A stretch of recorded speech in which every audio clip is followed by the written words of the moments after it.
Welcome to Build by People Leaders podcast. I'm your host, Daria Rudnik, and this show is for HR and L&D leaders for scale-ups and fast-growing companies. Those building impact from within and creating AI-ready organizations. You can go to dariarudnik.com and download AI-ready team framework to build AI-powered teams ready for the AI-driven future. And today we have a very special guest with us here today, Diana Abdrahmanova. And I know Diana as an ex-head of HR, and now she's an organizational architect, strategic HR advisor, and executive coach. In her corporate career, she supported global talent transformations and led HR functions in international companies. Now, Diana works with founders and CEOs at moments of growth and transition, helping them scale their companies without losing people, clarity, or themselves. Thank you for joining us today, Diana. I'm very excited to have this conversation with you. Thank you, Daria, for inviting me. And I'm also very excited to share my experience and ideas and thoughts with your audience. Oh, I'm sure it'll be very valuable for our audience. And my first question to you is, well, tell us about your path and your HR.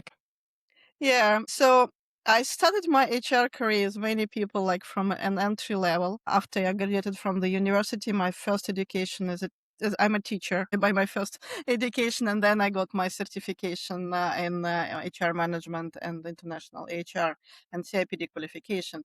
But when I start thinking, okay, so what am I going to do in life? I thought, okay, I'm always curious to know what is behind the scene, so how it's done, what's not seen from outside.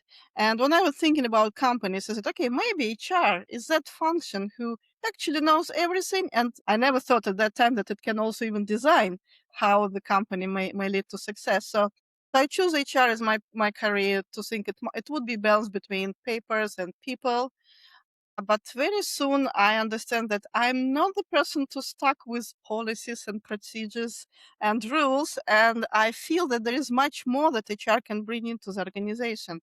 And then actually HR can become a value generated engine of the organization if it's designed properly and if HR really supports business. So that's how I start moving towards my ladder in HR and also move from one company to another. And I was lucky to have a great teachers and managers at that time who helped me to become a real partner and to start thinking as CEO, as a founder and as CEO of the organization, thus becoming an HR very strategical, not really operational, transactional. Well, thanks for sharing that. That's absolutely critical for HR to understand business, to be able to create business impact. Well, how do you do that? I'll go straight to the point. How do you become the strategic partner to the CEO? How do you understand business when you are basically Well, an it's HR function?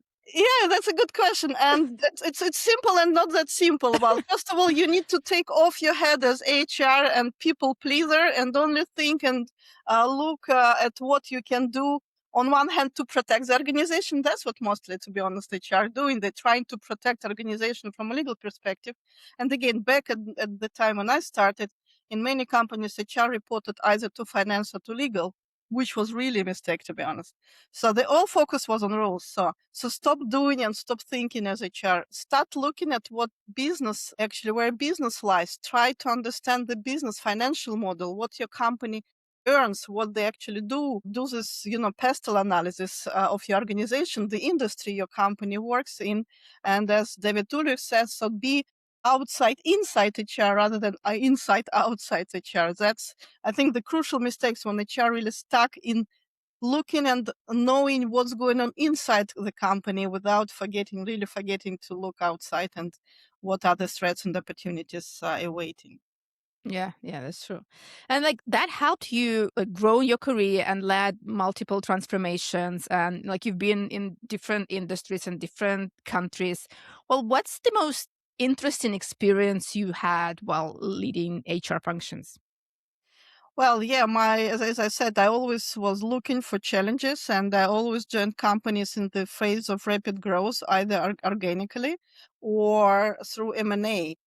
And on one hand, really this high speed of scaling organically might be challenging because yes, you 20 people, I don't know, and then all of a sudden you're 200, and it's really none of your systems or processes really can support this for rapid growth, and not flexible enough. You need really to think about a lot of aspects to fix or to stay efficient. But when you do M&A, especially when you acquire company in different regions, and I've done M&A across EMEA, APAC, and Americas, so I know all the regions, all these regions, and the cultures. So on top of your bringing more people into the organizations, you bring different cultures, not only corporate culture, but also national cultures into the organization. And you need to deal with multiply, I would say, with more complex questions. And definitely one size fits all handbook doesn't work here at all.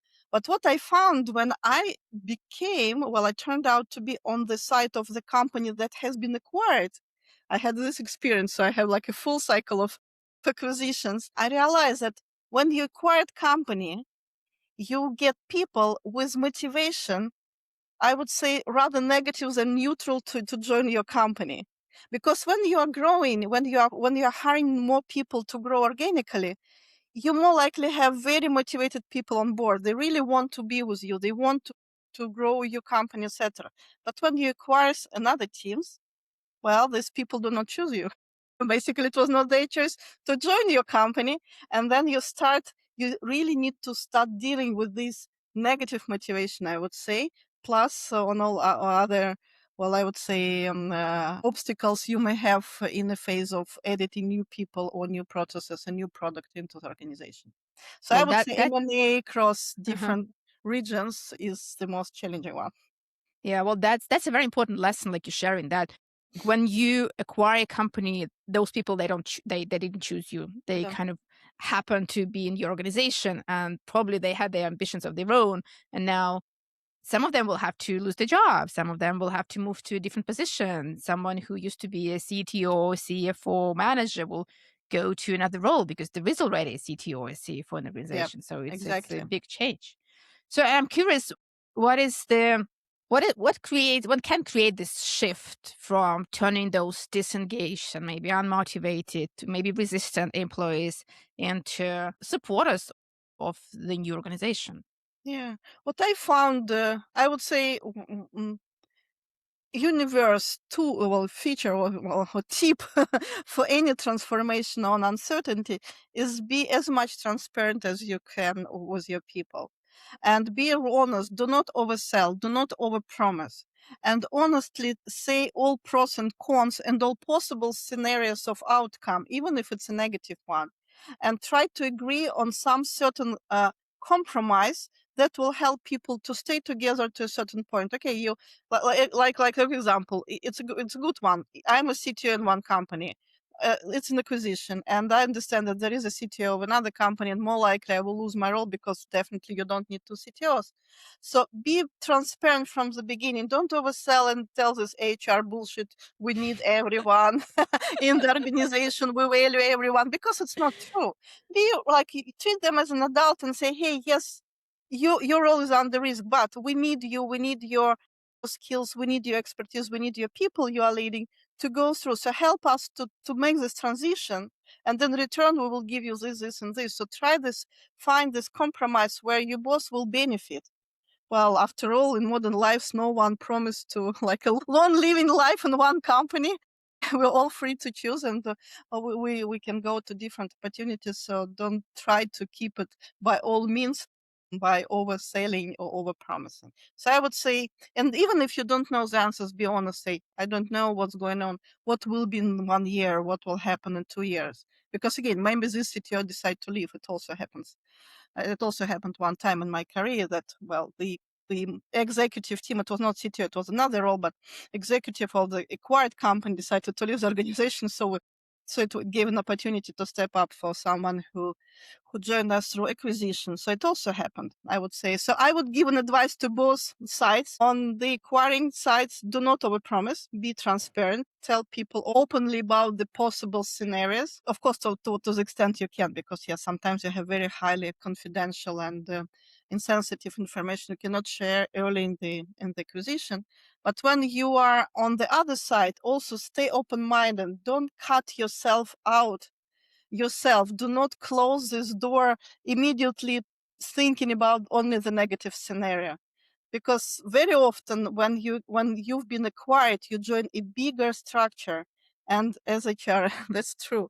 You have more opportunity to do something. Don't think about your career only like a vertical change. You may have an amazing horizontal opportunity that will change your life professionally and financially and all other means. So stay open. Exactly. Yeah, it's true. And I love that they share about the transparency and clarity. And like what I see leaders a lot, like what they do a lot is, okay, I don't have all the answers. I'm not going to tell anything. Or I Yes, don't have, exactly. They either don't tell anything or they try to invent something to lie basically to people. But again, you're dealing with adult people. People normally sense this bullshit. That's why very often you can say, oh, this is HR bullshit, because it's true. yeah, yeah, yeah, be very transparent where you can. And if you can't say anything, just say, I can't say it for now. I will let Exactly. you know as soon as I can. But kind of the silence that creates a lot of gossiping Yes, and yes, because silence means uncertainty, means unknown. And do you know yourself as a psychological? Well, I think you have the psychological background as well. That this unknown, this uncertainty creates the stress and tension in our heads. We start building our own reality, and then very often, in many cases, it's negative scenario. I don't know why, but that's how human brain in most cases work. that's how we work. When we were preparing for this conversation, you wrote that you want to talk about how cool it is to be a HR. And I'm very curious about that because there's a lot of vibe online about bad HR people, people who like HR stands for organization, not for people. HR recruiters don't understand who they are recruiting. HR is more on the legal side than the people side. HR don't understand business. So like tell us why why is it cool to be HR?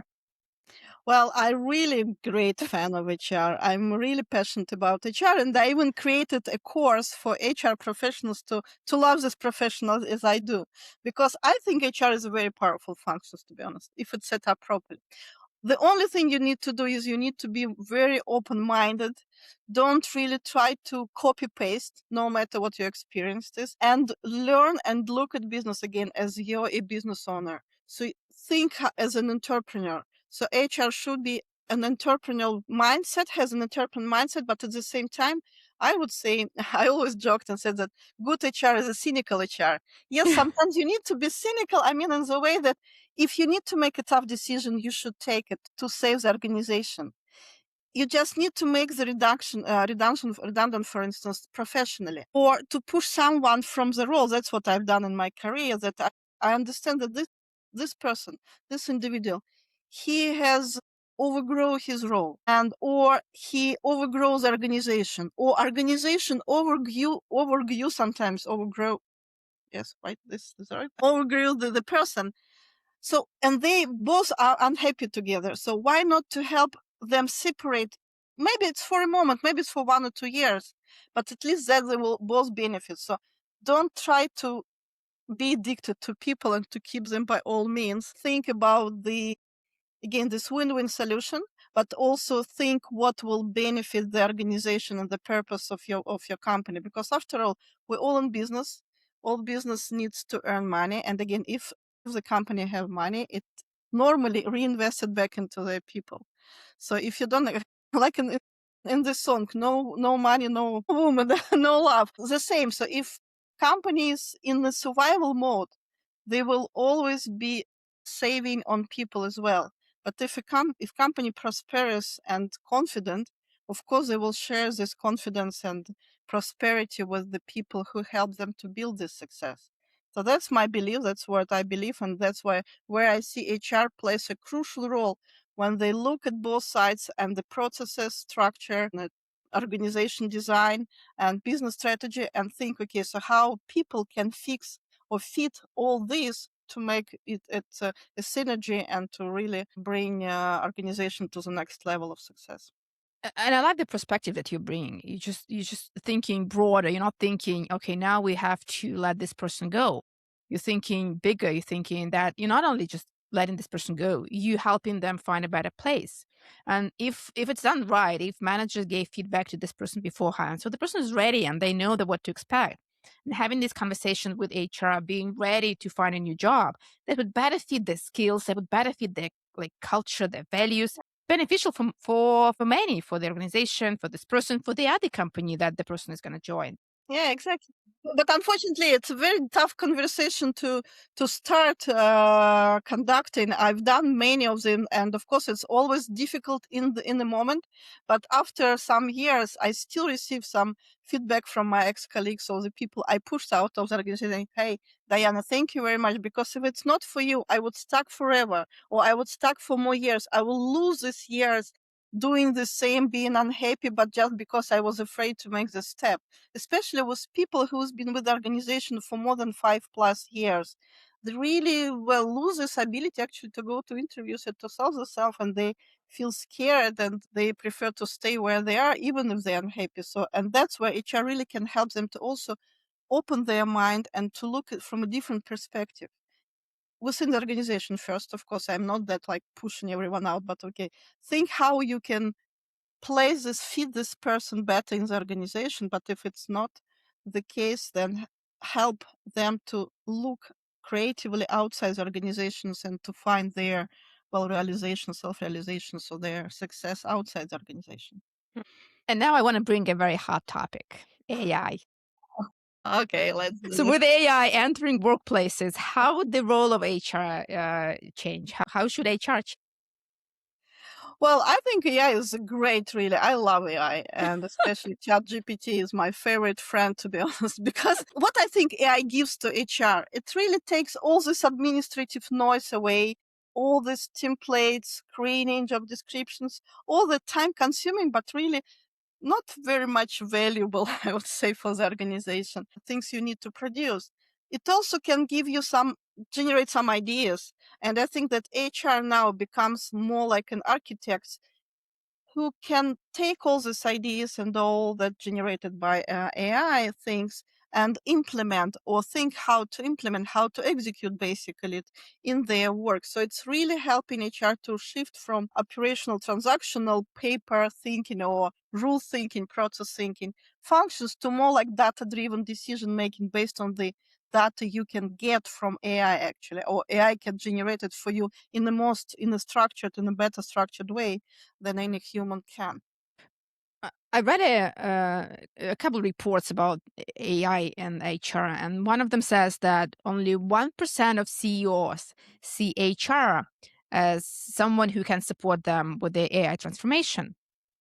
On the other hand, I see more and more AI tools in HR, and HR now is, I think, like one of the top three areas where AI is used the most, with the other two being writing code, like developers and engineers.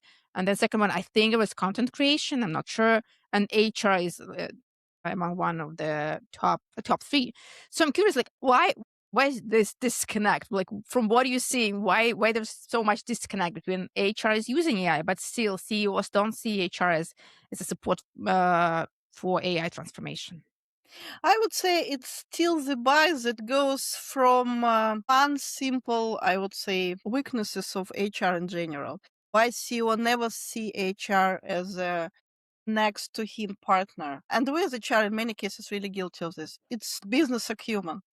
Often HR really, as we say in the beginning, think about bringing more tools, even AI tools, bringing more, I don't know, methodologies like, okay, let's have Hogan assessment, let's have Clifton Strengths assessment, let's make, I know, MBTI assessment. Or so they pick up different really good and trendy things into the organization. But very rarely that they can explain why, for me as a CEO, do I need all this? And how will it help me to achieve my goals? Because in many cases it sounds like we need it because it will make people be happy, or it will help us to become an attractive for people, or it will help us to, I don't know, to stay updated.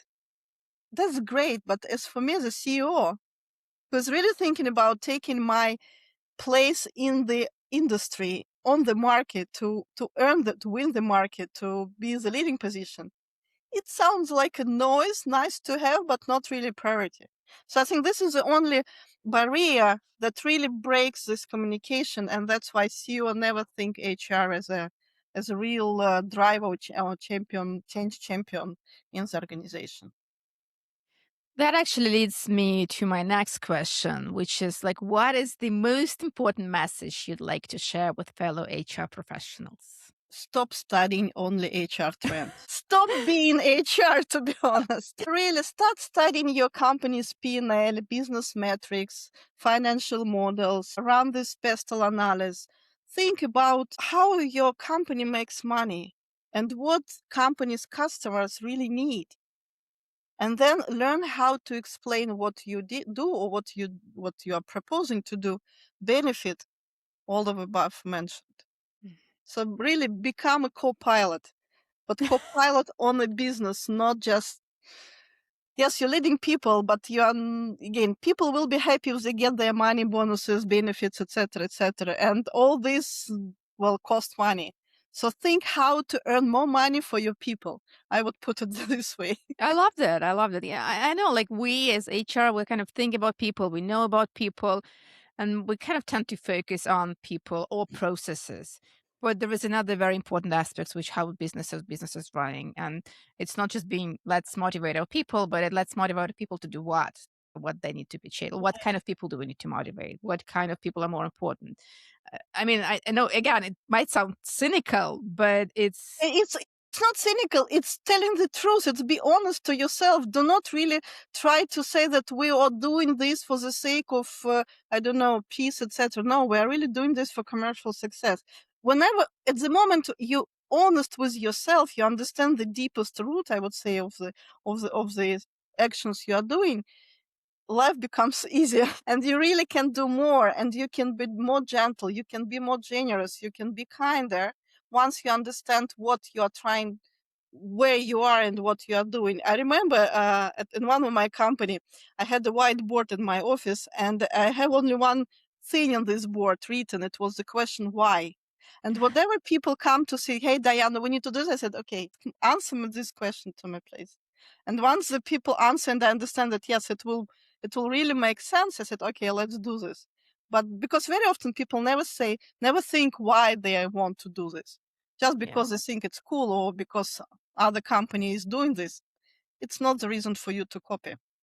I agree. I agree. If you think of it, if you had a magic wand Mhm. and could solve one of the biggest issues that HR is facing, what would that be? Hmm. It would be great to have this magic wand because in many companies, the HR is considered, especially as HRD, they are looked at as a wizard who will come and pour a magic powder over people and everyone will be collaborative, open, efficient, motivated, etc. But it's not, it's life. I would say, I very often say, it may be not the direct answer to your question, but I think it also linked to when people ask me what I'm doing actually, because again, sometimes it's hard to explain what HR is doing. And I said that I'm working with the most advanced but the most complex technology nowadays, people. And we are really so complex that not only one size fits all, not a single tool can be used to solve all the problems. So I would say if I have a magic power, I would say try is the ability to understand all the complexity at once. Yeah, yeah. I have one more question, but I'll keep it till the end. Okay. Stay with us, and I'll ask Diana about the surprising trait HR leaders can help their CEOs with. But before we go to that very curious question, I'd love to have some rapid fire quick questions with just very short answers, one word answers. Okay. So, are you a tea person or coffee person? Tea. Dogs or cats?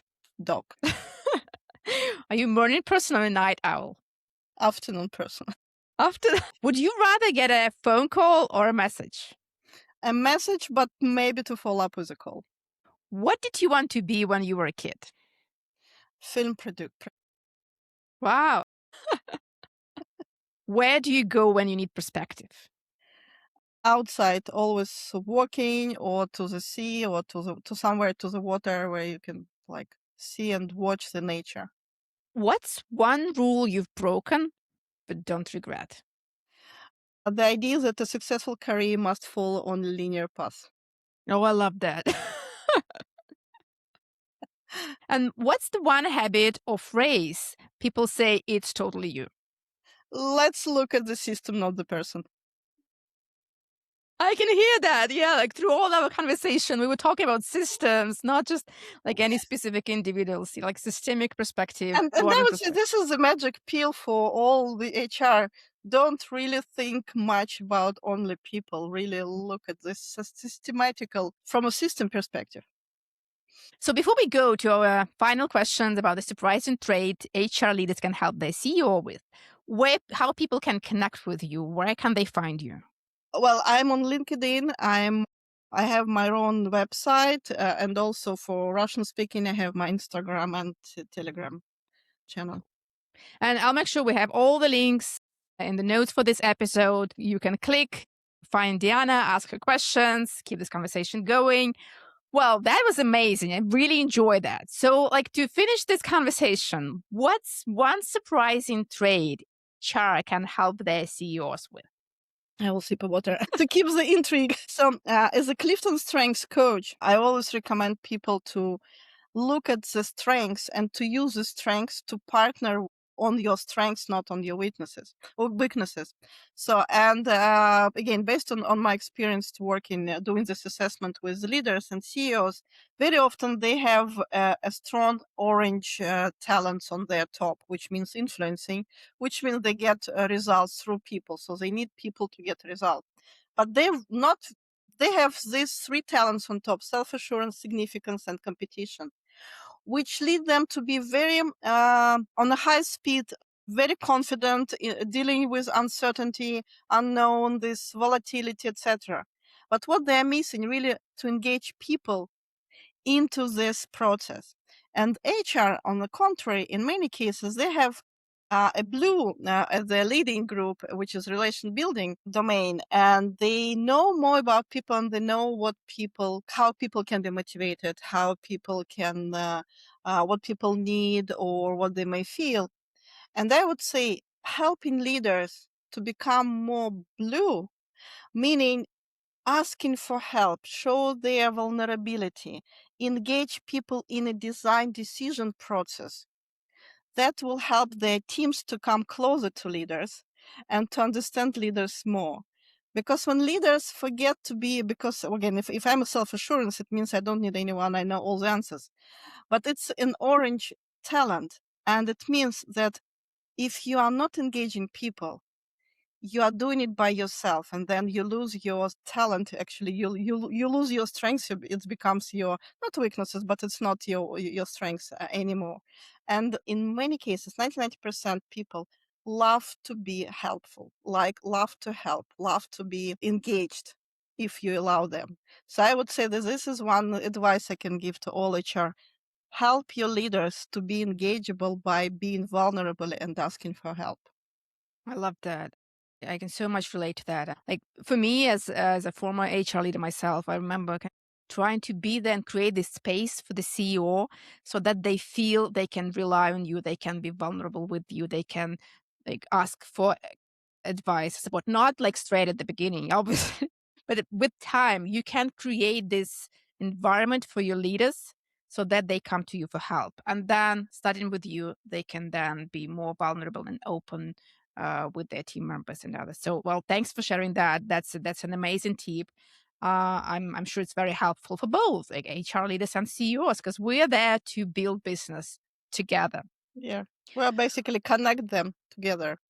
Yeah, so thanks for this inspiring conversation. I learned so much. Interesting stories. I love your perspective. And what I hear is it's a lot about being clear and honest. Whether you're dealing with employees, whether you're dealing with this your CEO, mergers and acquisitions, transformations, change management. It's all about being clear about what people can expect, about being honest, the good, the bad, or if you can't say anything, just be honest. I can't say it at the moment. And well, thanks for having this conversation with me, Diana. And well, for everyone who listens, subscribe and comment and like, and let's keep this conversation going. Thank you, Bye. Daria, and thank you, everyone. Bye.